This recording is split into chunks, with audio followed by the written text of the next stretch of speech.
नमस्कार, आप देख रहे हैं एनडीटीवी इंडिया और मैं हूं आपके साथ अनंत भट्ट। लोकसभा चुनाव का दूसरा चरण कल समाप्त हो गया, यानी कि कल 13 राज्यों की 88 सीटों पर वोटिंग हुई और वोटिंग प्रतिशत रहा 65.4%, जो पिछली बार के मुकाबले कम है। तो अपने इस बेहद खास शो में हम आपको बता रहे हैं ऐसी तमाम सीटों के बारे में जहां सबसे ज्यादा मतदान हुआ और ऐसी उन सीटों के बारे में जहां सबसे कम मतदान हुआ। और हमारी कोशिश रहेगी कि कम ज्यादा मतदान का जो फेर है ये क्या इशारे करता है, क्या संकेत करता है, क्योंकि तमाम सवाल पहले फेज की वोटिंग के बाद भी उठे और अब दूसरे फेज की वोटिंग के बाद भी उठ रहे हैं कि आखिर इस मतदान के मायने क्या हैं। इसी को हम डिकोड करेंगे, दूसरा चरण पूरा हम डिकोड करेंगे। हम अपने संवाददाताओं से बातचीत करेंगे जो हमारे साथ जुड़ रहे हैं। इसके अलावा हमारे साथ दो खास मेहमान भी जुड़ेंगे जो तमाम पहलुओं पर हमारे साथ चर्चा करेंगे। लेकिन उससे पहले कुछ आंकड़े हम आपको दिखाएंगे। उन आंकड़ों के जरिए हम बताएंगे आपको कि पूरी कहानी, पूरी तस्वीर क्या है। देखिए, चुनाव की जब बात आती है तो आंकड़ों का अपना एक महत्व होता है। उन आंकड़ों के जरिए ही हम तस्वीर को डिकोड करने की कोशिश करते हैं, पूरे चुनाव के गुणा गणित को समझने की हम कोशिश करते हैं।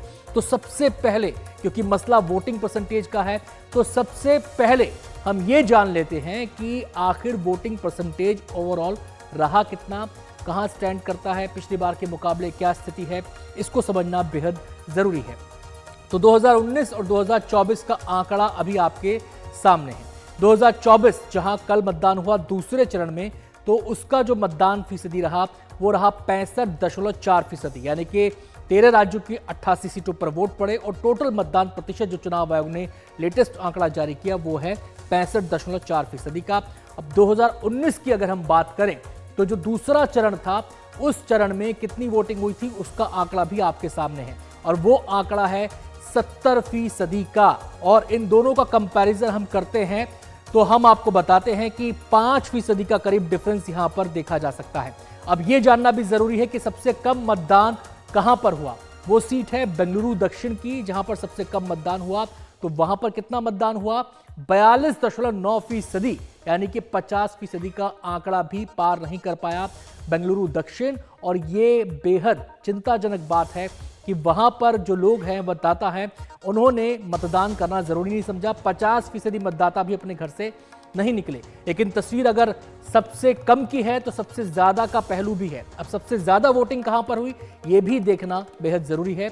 सबसे ज्यादा वोटिंग जिस इलाके में हुई वो है मांड्या, कर्नाटक की मांड्या सीट, जहां पर 81.3% मतदान हुआ है। तो चाहे सबसे कम वोटिंग का मामला हो, चाहे सबसे ज्यादा वोटिंग का मामला हो, दोनों ही जगह कर्नाटक की सीटों की बारी आती है, सबसे कम में भी और सबसे ज्यादा में भी। तो हम इस तमाम पहलू को हम डिकोड करने की कोशिश करेंगे और जानने की कोशिश करेंगे अपने मेहमानों से कि आखिर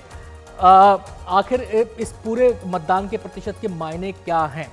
तो एक बार फिर से हम आपको बताते हैं कि सबसे ज्यादा, सबसे कम मतदान प्रतिशत कहां पर हुआ। और जैसा कि हमने आपको आंकड़ों में दिखाया, बेंगलुरु दक्षिण में सबसे कम मतदान हुआ और बेंगलुरु दक्षिण के अलावा अगर हम बात करें सबसे ज्यादा की, तो वहां पर है वो मांड्या सीट। मांड्या सीट में 81.3% मतदान हुआ था। तो ये आंकड़ा है। और 2019 के कंपैरिजन में अगर हम बात करें तो यहां पर स्विंग देखते हैं आप लगभग 1% का। और दूसरे जगह की अगर हम बात करें तो सबसे ज्यादा मतदान कांकेर में हुआ, 75.5% मतदान यहां पर हुआ है। ये वो सीटें हैं जहां पर सबसे ज्यादा मतदान हुआ है। सबसे पहले आपको वही सीटें हम दिखा रहे हैं। इसके अलावा तीसरी सीट है वो है चित्रकूट की, 72.8% मतदान यहां पर हुआ है। और यहां पर भी लगभग 2% का इजाफा यहां पर देखने को मिला है। और अगली सीट कौन सी है ये हम आपको दिखाते हैं। बेंगलुरु ग्रामीण वो सीट है जहां पर ज्यादा मतदान हुआ और वो है 65.7%, यानी कि पिछली बार के मुकाबले 0.7% का मतदान यहां पर ज्यादा हुआ है। हम वो सीटें आपको दिखा रहे हैं जहां पर मतदान सबसे ज्यादा हुआ है, वो टॉप 5 सीट हम आपको दिखा रहे हैं। और वर्धा सीट, अगली सीट आती है वर्धा, जहां पर 62.7% मतदान हुआ है और पिछली बार के मुकाबले यहां पर लगभग 1.5% का इजाफा देखने को मिलता है। अब वो 5 सीटें भी आप जान लीजिए जहां पर सबसे कम मतदान हुआ है, उनके बारे में भी जानकारी हासिल करना बेहद जरूरी है। और इस कड़ी में सबसे पहला नाम बेंगलुरु दक्षिण का है, जहां पर 42.9% मतदान हुआ। पिछले बार से तुलना करें तो पिछली बार 53.7% का हुआ था मतदान। यहां पर एक बड़ा स्विंग, लगभग 11% का अंतर यहां पर देखने को मिलता है। अब अगली सीट कौन सी है कम मतदान में, यह भी देखना जरूरी है। और अगली सीट में अगर बात आती है तो मथुरा का नंबर आता है। यहां पर 49.3% मतदान इस बार हुआ है, जबकि पिछली बार यह आंकड़ा था 61.1% का। लगभग 12% का अंतर यहां पर साफ तौर पर दिखाई दे रहा है मथुरा के अंदर। अब अगली सीट का रुख कर लेते हैं। अगली सीट है जहां पर खजुराहो की वो सीट है जहां पर कम मतदान हुआ और वहां पर हुआ है 56.9% मतदान, जबकि पिछली बार ये हुआ था 68.3%। यहां पर भी बड़ा अंतर साफ तौर पर दिखाई दे रहा है और 12% का ये अंतर है इन दोनों सीटों, दोनों बार के चुनाव की अगर हम बात करें। अब अगली जो सीट है बांसवाड़ा की ये सीट है जहां पर 60.1% मतदान हुआ है। राजस्थान की सीट 72.9% मतदान वहां पर पिछली बार हुआ था। यहां भी बड़ा अंतर, 12% से ज्यादा का अंतर यहां पर साफ तौर पर दिखाई दे रहा है। और अगली सीट के आंकड़े हम आपको बताते हैं। और पथनमथिट्टा ये सीट है, यहां पर 60.9% मतदान हुआ है जो कल चुनाव संपन्न हुआ। पिछली बार यहां पर 74.3% मतदान हुआ था, यानी कि यहां पर भी गिरावट देखने को मिल रही है। तो हमारे संवाददाता तैयार हैं, हमारे मेहमान भी तैयार हैं, लेकिन सबसे पहले हम रुख करेंगे अपने संवाददाताओं का। हमारे साथ यूपी की राजधानी लखनऊ से जुड़ रहे हैं रणवीर सिंह और बिहार से भी हमारे साथ जुड़ेंगे हमारे संवाददाता पटना से मनीष कुमार। दोनों हमारे साथ जुड़ गए हैं। हम रणवीर का पहले रुख करेंगे। रणवीर, ये वोटिंग के मामले में दूसरे चरण में भी यूपी ने उत्साहवर्धक तस्वीर पेश नहीं की है। अब ये कम मतदान किसे नुकसान, कैसे इसको डिकोड किया जाए? देखिए, पहले वजह समझनी पड़ेगी कि मतदान कम क्यों हो रहा है। दशकों की राजनीतिक रिपोर्टिंग करने के बाद जो चीज़ें समझ में आती हैं उसमें एक है मौसम।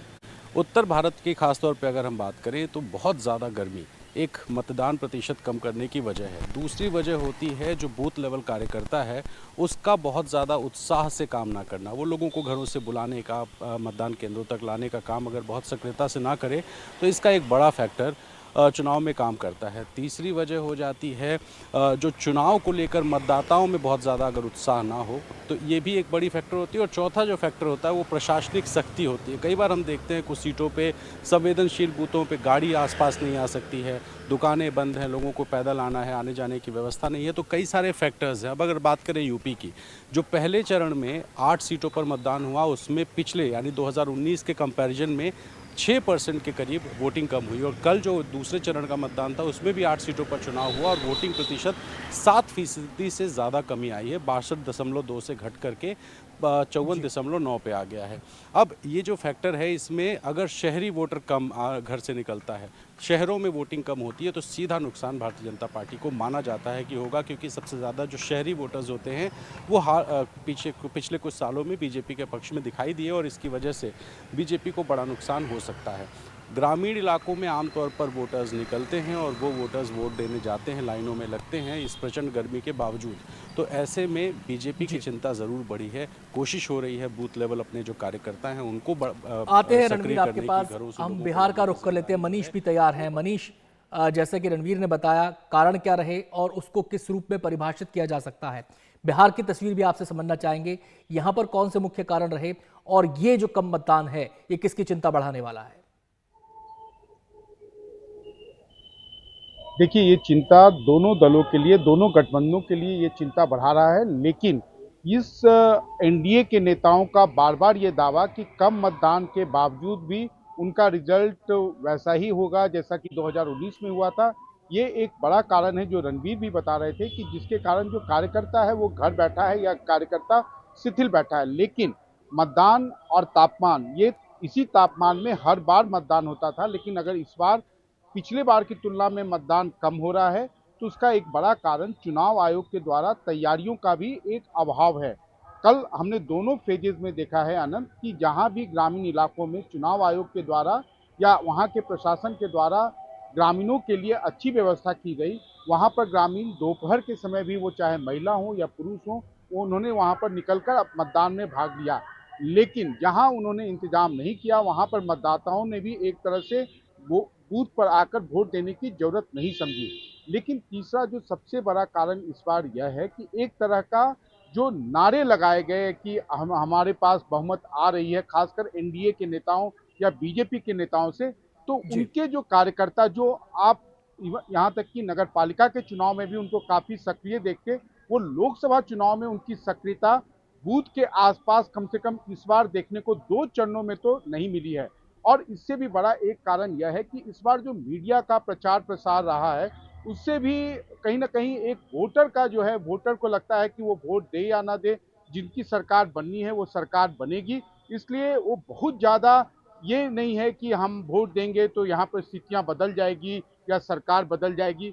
ये एक बड़ा कारण है जिसके जी कारण इस बार मतदाता वो चाहे किसी भी पक्ष के हों, वो जी इतने बिल्कुल, देखना उदासीन होगा देखने कि को मिल पूरी रहे तरह हैं, से है ना? तस्वीर तो साफ 4 जून को ही होगी, लेकिन अभी फिलहाल जो है एक अनुमान लगाया जा रहा है वोटिंग के ट्रेंड को देखते हुए। बहुत बहुत शुक्रिया मनीष आपका, रणवीर आपका भी बहुत बहुत शुक्रिया यूपी और बिहार की तस्वीर को समझाने के लिए। हमारे साथ 2 खास मेहमान भी हैं, अमिताभ तिवारी जी हमारे साथ मौजूद हैं, राजनीतिक विश्लेषक, इसके अलावा संदीप शास्त्री जी भी हमारे साथ मौजूद हैं। दोनों का बहुत बहुत स्वागत है। अमिताभ जी का रुख मैं पहले करना चाहूंगा। अमिताभ जी, आप हमारे संवाददाता ऐसे बता रहे थे कि बहुत सारे फैक्टर्स यहां पर जुड़ रहे हैं, लेकिन ये जो कम मतदान है, खासकर यूपी बिहार, 2 ऐसे स्टेट अगर इनकी सीटों को मिला दिया जाए, 120 सीटें बैठती हैं यहां पर। यहां का कम मतदान किसकी टेंशन को आपकी नजर में बढ़ा सकता है? देखिए, वैसे तो कोई, जैसे हमने कई बार डिस्कस किया है आपके प्रोग्राम्स में, कि कोई इलेक्टोरल टर्नआउट का, कोई इलेक्टोरल रिजल्ट के साथ कोई स्ट्रॉन्ग कोरिलेशन नहीं है। जब जब टर्नआउट बढ़ा है तब तक सरकारें बदली भी हैं, जब तक घटा है तब भी बदली है, वापस भी आई हैं। तो सीट बाय सीट डायनामिक्स की जरूर बात यहाँ पर होगी। किसका वोटर निकल के नहीं आया है, ये कहना, तो जब तक आप फॉर्म 20 को बूथ बाय बूथ डेटा को एनालाइज नहीं करेंगे, तब तक भी शायद आपको समझ ना आ जाए। लेकिन जो एक लैक ऑफ एंथुजियाज्म है, और ये दोनों पक्षों की तरफ से है, मुझे लगता है कहीं ना कहीं, क्योंकि एक जो मिशन 400 का नारा दिया गया, तो कहीं ना कहीं कॉम्प्लेसेंसी या ओवर कॉन्फिडेंस बीजेपी के कैडर और सपोर्टर में है कि भाई विपक्ष बिखरा हुआ है, 400 नहीं तो 370 350 तो आ ही जाएगी, हम जाए या ना जाए।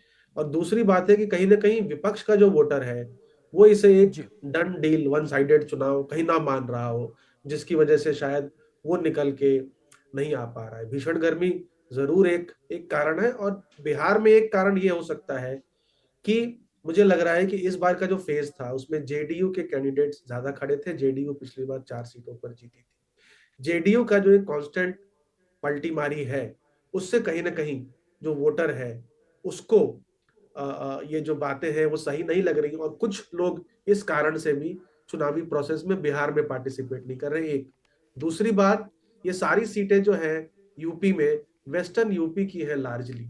यहां पर भी आरएलडी, जो इंडिया ब्लॉक के साथ थी, जो जाटों की पार्टी को रिप्रेजेंट, जी जाट समुदाय को रिप्रेजेंट करती है, उसने भी पलटी मारी है इंडिया ब्लॉक से एनडीए ब्लॉक में। वहां भी मुझे लगता है कहीं ना कहीं कोर वोट जो है, जो जाट समुदाय, उसका जो है वो भी पूरा का पूरा शिफ्ट नहीं हो रहा है, और कहीं ना कहीं डिसइल्यूशनमेंट है, जिसकी वजह से टर्नआउट कम हो रहा है। मैं आता हूं अमिताभ जी, मैं संदीप जी का यहां पर रुख करना चाहूंगा। संदीप जी, अगर हम बात करें बिहार की 5 सीटों की, तो ये इनमें से 4 सीटें एनडीए यानी एनडीए की तरफ से जेडीयू के पास हैं। अगर हम बात करें यूपी की 8 सीटों की, तो इसमें से 7 सीटें बीजेपी के पास है पिछले चुनाव में, और इस बार जो दानिश अली कांग्रेस की तरफ से लड़ रहे हैं, पिछली बार बीएसपी के थे, 1 सीट बीएसपी के पास थी। तो अगर सस्टेन करना है, अगर अपने इस किले को बचाना है या सीटों की संख्या बढ़ानी है, तो मतदान यहां पर एक इंपॉर्टेंट फैक्टर के तौर पर उभरेगा। जो स्विंग हम देख रहे हैं, खासकर यूपी की तमाम सीटों पर 5 से लेकर 10% कम मतदान का होना, ये क्या इशारे करता है आपकी नजर में? इसको कैसे डिकोड किया जाए? और बिहार का जो मतदान है, ये क्या इशारा कर रहा है? सस्टेन करना, इसको बढ़ाना अपने नंबर को, इसमें कितना मुश्किल, कितना आसान हो सकता है? जैसे अमिताभ जी ने अभी कहा, ये एम्पेरिकल एविडेंस कुछ है नहीं कि अगर वोट कम हो या वोट ज्यादा लगे, वो कौन सी पार्टी को सपोर्ट करती है, रूलिंग पार्टी को, ऑपोजिशन को। पास्ट में दोनों के उदाहरण आपको मिल सकते हैं। इससे हम कोई ठोस फैसला पे नहीं आ सकते हैं कि हायर वोटर टर्नआउट किसको बेनिफिट करे, लोअर वोटर टर्नआउट किसको बेनिफिट करे। लेकिन 2 बात मैं जरूर कहूंगा। जो अमिताभ जी ने बिहार के बारे में कहा वो मैं मानता हूं। जेडीयू के जिन सीट थे जिस पे कंटेस्ट कल हुआ था, वहां लगता है कि जेडीयू ने पिछले 5 साल में जो 2-3 बार उलट पुलट किया है, उसका कुछ इम्पैक्ट हो सकता है। उसका कुछ इम्पैक्ट हम लोअर वोटिंग टर्नआउट में देख सकते हैं। उत्तर प्रदेश में मुझे लगता है दोनों पार्टियों या रूलिंग पार्टी और ऑपोजिशन दोनों की तरफ से कमिटेड वोटर शायद बूथ में गया है, कमिटेड वोटर शायद जाके वोट किया है उन्होंने, लेकिन जो स्विंग वोटर है या जो अनडिसाइडेड वोटर है, शायद दोनों पार्टीज उन अनडिसाइडेड वोटर्स को इन्फ्लुएंस करने में काफी वो सक्सेसफुल नहीं रहे हैं, वो लगता है। और कमिटेड, जिस पार्टी ने ज्यादा सक्सेस से अपना कमिटेड वोटर को बूथ में भेजा है, उस पार्टी को थोड़ा मुझे लगता है इस चुनाव में उत्तर प्रदेश में कल के राउंड में जी ज्यादा उनको उसका बेनिफिट मिलेगा। चलिए अमिताभ जी, तो क्या ये समझा जाए कि इस बार का जो चुनाव है वो कमिटेड वोटर्स के बीच ज्यादा उसमें टक्कर देखने को मिलेगी? जो स्विंग वोटर होते हैं, जिनके बारे में कहता है कि लास्ट मोमेंट पे ये जो डिसाइड करते हैं, ये कई बार डिसाइडिंग फैक्टर हो जाते हैं, तो इस बार वो उनकी पार्टिसिपेशन कम दिख रही है और जो कमिटेड वोटर है उनकी लड़ाई ज्यादा हो गई है। देखिए एग्जैक्टली ये कह पाना तो मुश्किल है, लेकिन संदीप शास्त्री जो कह रहे हैं सर, वो बात तो जरूर है कि कैडर बेस्ड जो पार्टीज होती है, जैसे बीजेपी है और लेफ्ट पार्टीज है, उनमें थ्योरेटिकली ये माना जाता है कि वो लोग अपने कमिटेड वोटर को ज्यादा से ज्यादा संख्या में या अनुपात में दूसरी पार्टीज के कंपैरिजन में टर्नआउट उनका करा पाते हैं, क्योंकि जो कमिटेड वोटर होता है इन दोनों पार्टियों का, वो किसी न किसी आइडियोलॉजी से टाइड अप होता है, इसलिए वो बढ़ चढ़ करके मतदान में हिस्सा लेता है, भले थोड़ी बहुत नाराजगी है वो निकलता है। लेकिन जो न्यूट्रल वोटर है, जो स्विंग वोटर है, जिसने शायद पिछली बार बीजेपी को वोट किया था या महागठबंधन से बीजेपी की तरफ आया था, वो शायद कहीं ना कहीं, क्योंकि एक डन डील वाली बात है या एक उत्साह नहीं है उतना, या ये भी है कि डोर टू डोर कैंपेनिंग भी, जहां तक मुझे ज्ञात हुआ है, पता चला है, जो इस बार कैंडिडेट्स, खास करके एनडीए के जो कैंडिडेट्स हैं, बीजेपी के जो कैंडिडेट्स हैं, उनका फोकस लार्जली मोदी फैक्टर पर है। पोस्टर्स, बैनर ज्यादातर जी प्रधानमंत्री के लगे हैं, ज्यादातर स्टार कैंपेनर्स की रैलीज पे उनका भरोसा है, और कहीं ना कहीं जो एक पर्सनल कनेक्ट होता है, गर्मी भी हो सकता है इसका कारण, उन जी, नुक्कड़ सभाओं में, डोर टू डोर कैंपेनिंग में थोड़ी कमी आई है, जिसकी वजह से भी टर्नआउट जो है वो कम हो सकता है। बहुत बहुत शुक्रिया अमिताभ जी, और साथ ही साथ हम शुक्रिया अदा करेंगे संदीप जी का भी, हमारे साथ इस चर्चा में आप शामिल हुए और इस तस्वीर को डिकोड करने की हमने कोशिश की, यहाँ पर आंकड़ों के जरिए समझने की कोशिश की। एक छोटा सा ब्रेक हम यहाँ पे लेंगे, जल्द लौटते हैं, आप देखते रहिए एनडीटीवी इंडिया।